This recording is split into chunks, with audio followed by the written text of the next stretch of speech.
Hey guys, Brandon Wren here, Nashville Bassist, coming to you with another video. So this video, I've made these videos before. I'm pretty sure I've posted some of them before, but today I'm going to be kind of addressing questions that I get quite a bit, questions that I see quite a bit, uh, pertaining to gear and what would you suggest and what's the best and you know what should I get and this and that. I get these questions, I see these questions. Um, and my answer is always whatever works for you. And I know that may sound like a cop out, but honestly, whatever works for you in your situation, whatever tone you're going for, whatever sound you're going for, whatever meshes well with your playing. Everybody is a little bit different in their playing, um, whether that be their technique, how hard they pluck the strings, if they've got a light touch, heavy touch. Um, we all kind of got a uniqueness in our own playing. So whatever works best for you, and a lot of that is just comes down to trial and error, using a lot of different things to find what works for you. Now, I'm always happy to suggest different things and pieces of gear that I think are great pieces of gear. And if I know kind of what you're going for, I may can steer you in the right direction. There's so many great things out there with technology. Um, and the ones I see the most are pertaining to like DI pedals, preamp pedals, um, and then bass guitars a lot of times. But I generally see, around like the DI pedals and things like that. And I'm always happy to suggest a DI pedal. And there's so many great ones in so many different price ranges. I've had expensive ones. I've had some that were on the cheaper side. I've still have some that are, really nice, fairly expensive. I've got one preamp pedal that I've used quite a bit. I think I paid like 800 bucks for it, and it's somewhere in the $800 $900 range. Um, I've got another one new. They run right around 1,000, and I love it to death, and I use it all the time. But the main one that I have on my board right now that I absolutely love is it runs about 300 to 400 bucks. Usually the $400 price range, and that's the SGT DI from Ampeg. I think they hit it out of the park. It's giving me the sound and the tone that I want. I can get the classic Ampeg stuff, but then that just kind of bass sound, that building block, I can get the sound of my Avalon U5, which is my favorite DI box of all time, pretty much. But I can get that sound out of this pedal and use that as kind of my bass and build off of that. So it's almost like I've got um, an Avalon U5 in the mix with like a couple or three different Ampeg amps. So it's got great tones, it's got great sounds, but it's fairly inexpensive as far as, good DI pedals go. Um, so there's a lot of different things out there, and I'm always happy to give suggestions of what I think would be good. And like I said, I can even take your price range into consideration. Um, like I said, I see these questions all the time. I get these questions all the time. But today I wanted to kind of talk about bass guitar, and not even like giving you like, here's the one that you need to get, but just kind of talk about what I have and why I have it. So I've got a lot of different bass guitars. I've had a lot of different bass guitars. I've got, Music Man's. I've got a like $5,000 PRS Granger bass, which is fantastic bass. I hate that they stopped making them, but I've got that. I've got other basses that are fantastic, um, less expensive, more expensive. I've had a lot of American Fenders. I've had quite a few Music Mans. Um, and if I had my choice of getting any bass that I want right now, there is a bass that I really, really want, that I think is like the end all to end all, one of the most versatile basses I've ever seen, one of the best sounding basses I've ever seen, and that would be the Bluesman Vintage DeVille 2T. What a fantastic, well-rounded bass. You can use it for anything. It sounds incredible, incredible, and built super well. So I can't really afford it right at this moment. But it's something that I've wanted to get for quite a while now, and hopefully I can add it to my arsenal soon. But all that to say, my main bass, my main go-to bass, I use probably 95% of the time, maybe more than that at this point right now, in both live music and recordings. It's like my go-to bass. It does what I want it to do. It is a passive bass. You know, sometimes I need an active bass, or I need like a 5 string, and I'll go to that. You know, my PRS kind of fills that role because it's super versatile as well. Um, but like I said, I'm using this not probably 95% of the time. It is my go-to bass and has been for quite a few years now. And I've tried different things. Like I said, I do want one of the DeVille 2Ts from Bluesman Vintage because it's just fantastic. But this bass has been in the mix and been my main bass for a long time and will always stay in the mix, absolutely 100%.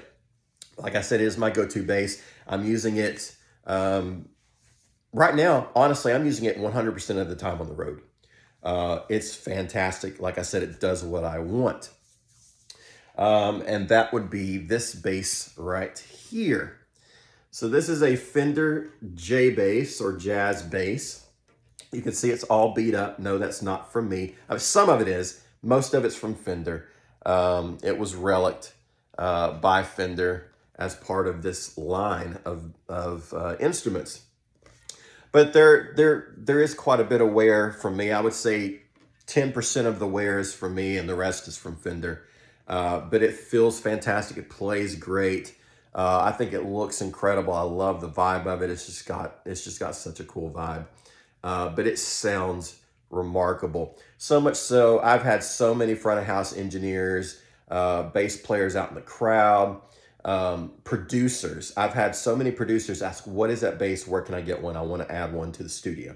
You know, I would love to suggest that to somebody. What is that bass? I'm a bass player. I'm looking for a great bass. That bass sounds amazing. What is that bass? It's this one right here. And what is this? Like I said, it's a Fender Jazz, but it's a Mexican. It is a Mexican Fender. Now, it is what I call kind of a souped up Mexican Fender. It's not like your standard Mexican instruments from Fender, which honestly, I think the Mexican instruments are fantastic.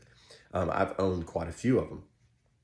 But this is kind of a Mexican plus, if you will. It's a little bit more special, a little bit more love and care, a little bit better build quality than most of your Mexican instruments from Fender. So this is part of the Road Worn series, which they don't really do anymore. They've had variations of the Road Worn series over the past few years, but when they came out with the Road Worn series, this was one of the basses. You could get the J bass, and they had a P bass. The J bass was based off of a 62 Jazz, and the P bass was based off of, I think, a 57, 58, 57, 58.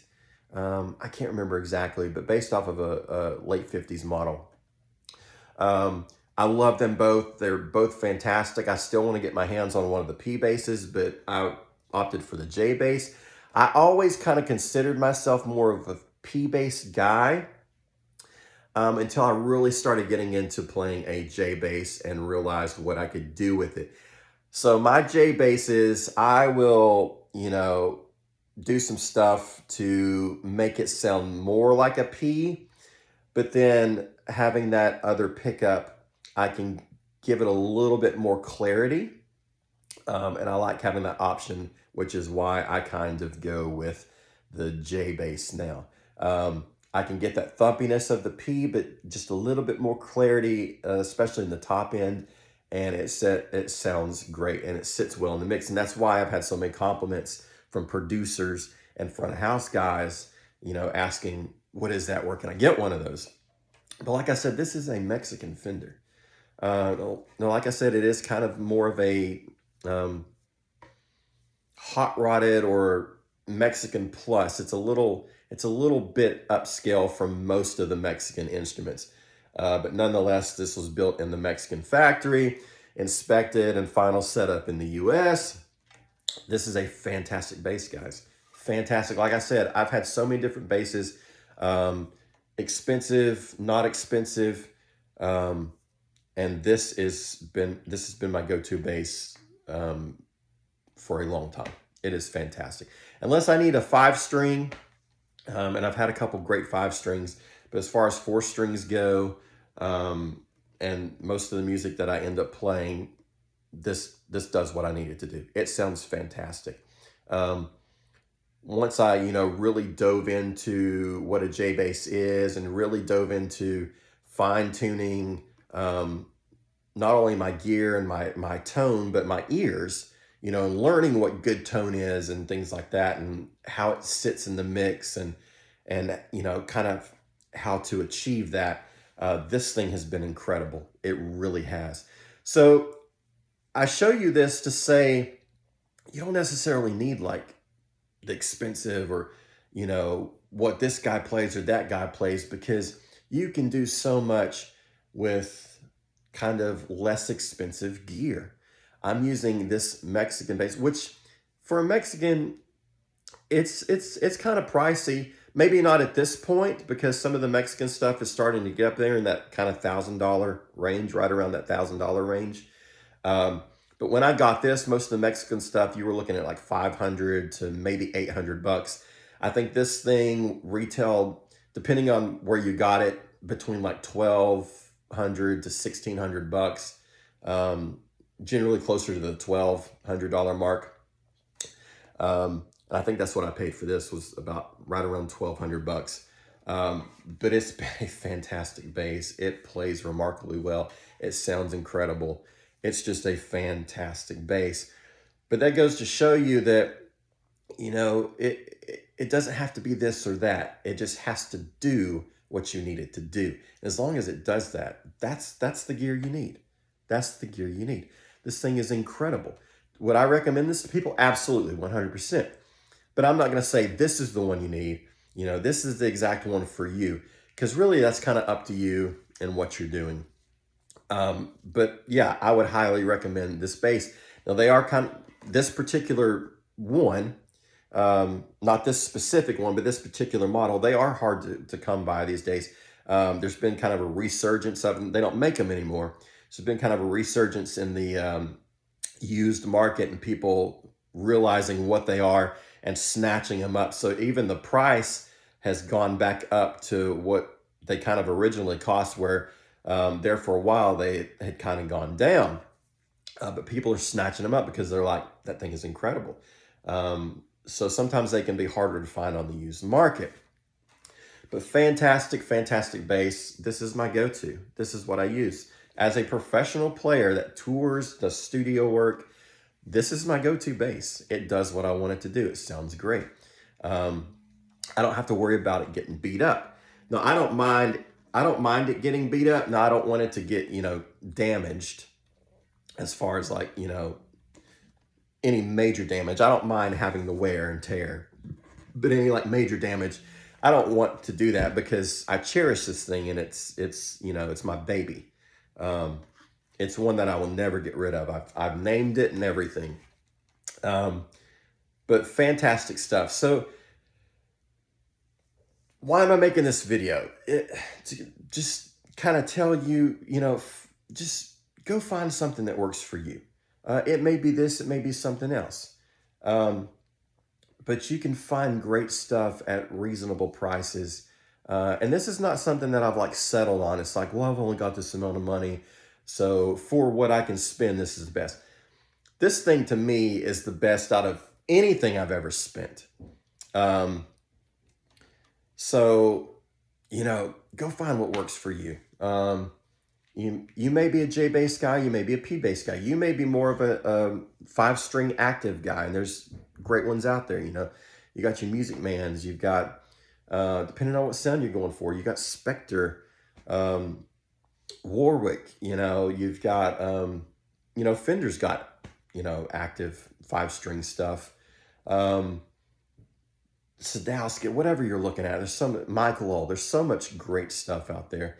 There really is. There's some great stuff out there. So just find what works for you. A lot of it may be trial and error. I've gone through a lot of different things. Even owning this, I've gone through other things that I was chasing after or thought I was chasing after, and then came back to this and realized I've had this all along and this is what I've needed. Maybe I just didn't know how to use it. And that comes with time and experience and your ears developing and maturing and things like that. But love this bass. This thing is fantastic. There's so much good stuff out there. If you got any questions about gear, if you do want some suggestions on what to get, I'm always willing to throw out suggestions. You know, I can talk to basses to a degree. There's a lot of stuff out there that I'm not like up to par on knowledge wise. DI pedals is kind of one of my things. And even, you know, as of late, compressor pedals. I've never been a compressor pedal guy, but I've kind of gotten into those and I found one that I absolutely love. But DI pedals, man, I can run you down the rabbit hole of what I think is good and what will work. I can give you a list of probably 40 plus of DI pedals that I think are excellent in all types of price ranges. There's so much good stuff out there. So if you got questions, you want suggestions, hit me up. Feel free to hit me up. But I just thought I would make that quick video and just kind of you know, tell you a little bit about what I use and why I use it. I use this because it plays great, it feels great, it sounds amazing, and it looks cool. So anyway, guys, appreciate you guys watching this video. Stay tuned for more content, and we'll see you guys later.